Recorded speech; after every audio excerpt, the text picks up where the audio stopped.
Test کرنا تھا، یعنی اگر کسی شخص میں اس وائرس کی تشخیص ہو تو اس سے کسی بھی طرح کا تعلق رکھنے والے یا ملنے والے کو بھی فوری طور پر ٹیسٹ کیا جائے، اور ان افراد میں سے بھی کسی شخص میں تشخیص ہو تو ان سے بھی ربط رکھنے والوں کو ٹیسٹ کیا جائے۔ یہ تیز رفتار ٹیسٹ ہی تھے جن کی وجہ سے سنگاپور، جنوبی کوریا اور تائیوان میں حالات فوراً قابو میں آ گئے، مگر اٹلی میں اس معاملے میں تیز رفتاری نہیں دیکھی گئی۔ اس کا مطلب یہ ہے کہ ہمیں اپنے ہاں بھی تیز رفتار ٹیسٹ متعارف کروانا چاہیے۔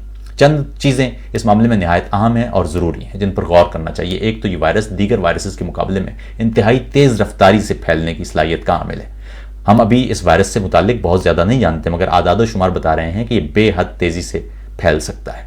ابھی ایک چینی تحقیق میں بتایا گیا کہ چھینکنے کے علاوہ فقط اونچی آواز میں بات کرنے سے بھی بہت سارے جو مائکرو ڈراپلٹس ہیں وہ ہوا میں بہت دیر تک معلق رہتے ہیں۔ فی الحال ہم یہ نہیں جانتے کہ آیا یہ وائرس ان مائکرو ڈراپلٹس میں بھی پھیل سکتا ہے یا نہیں، مگر اشارے مل رہے ہیں کہ ممکنہ طور پر ایسا ہو بھی سکتا ہے۔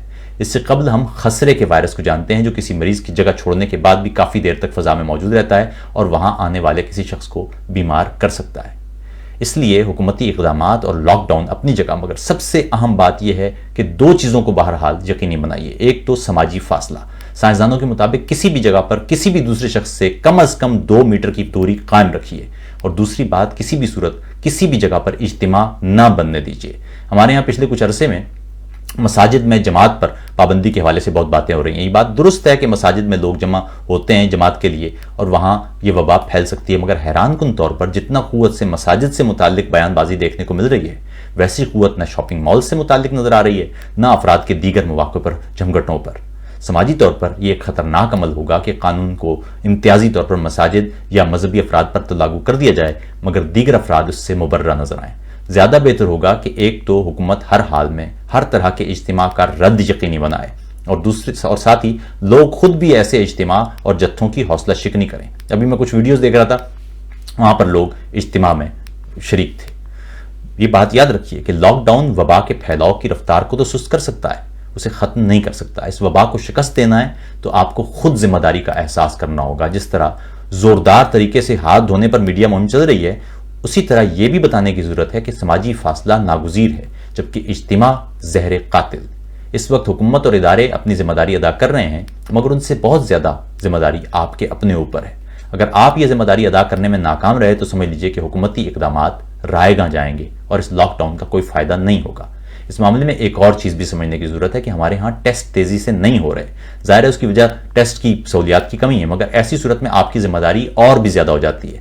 دوسری بات، اس وبا کے ہاتھوں اموات کی تعداد اب تک جو آپ کم دیکھ رہے ہیں، اس کا ہرگز مطلب یہ نہیں ہے کہ یہ وبا پاکستان میں آ کر کم خطرناک ہو گئی ہے، بلکہ اس کا مطلب یہ ہے کہ کئی افراد مر رہے ہیں، مگر ٹیسٹ نہ ہونے کی وجہ سے ان کی موت کی وجہ اس بیماری کے بجائے ان کو لاحق دیگر بیماریوں کے کھاتے میں جا رہی ہے۔ اگر یہ وبا پھیل گئی تو آپ اچانک اموات میں تیزی دیکھ سکتے ہیں۔ یورپ اور امریکہ کی مثال آپ کے سامنے ہے۔ اٹلی میں تو یہ تک کہا جا رہا ہے کہ وہ قصبے جہاں عام حالات میں اوسط 35 افراد ماہانہ ہلاک ہوتے تھے، اب وہاں اموات کی شرح 150 تک پہنچ چکی ہے، جبکہ یہ افراد وہ ہیں جن کا ٹیسٹ نہیں ہوا اور نہ ہی یہ اسپتال پہنچے۔ یعنی ہم یہ نہیں جانتے کہ یہ کرونا وائرس کی وجہ سے ہلاک ہوئے یا نہیں، مگر اچانک مختلف علاقوں میں اموات کی شرح بہت بڑھ چکی ہے۔